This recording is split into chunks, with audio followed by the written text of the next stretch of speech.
નમસ્કાર દર્શક મિત્રો, જનાર્પણ ન્યૂઝમાં આપનું સ્વાગત છે। વડોદરા શહેરમાં ગોરવા વિસ્તારમાં મધુનગર બ્રિજ બાજુમાં વહીવટી વોર્ડ નંબર 8ના ટીપી 55 અને 18 મીટરના રોડ લાઇન આવતા 37 જેટલા કાચા પક્કા મકાન દબાણ શાખાની ટીમ અને ગોરવા પોલીસ સ્ટેશનનો સ્ટાફ અને ફાયર બ્રિગેડ સાથે MGVCLની ટીમ સાથે રાખી દબાણ દૂર કરવાની કામગીરી હાથ ધરવામાં આવી હતી।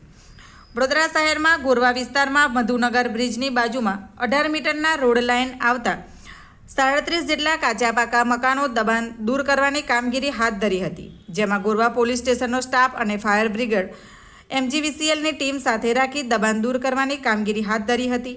જે સંદર્ભમાં દબાણ શાખાની ટીમ રાજેશભાઈ મેકવાન તથા TDO અને દબાણ અધિકારી ચિરાગભાઈ શાહની હાજરીમાં દબાણ શાખાની ટીમે દબાણ દૂર કરવાની કામગીરી હાથ ધરી હતી।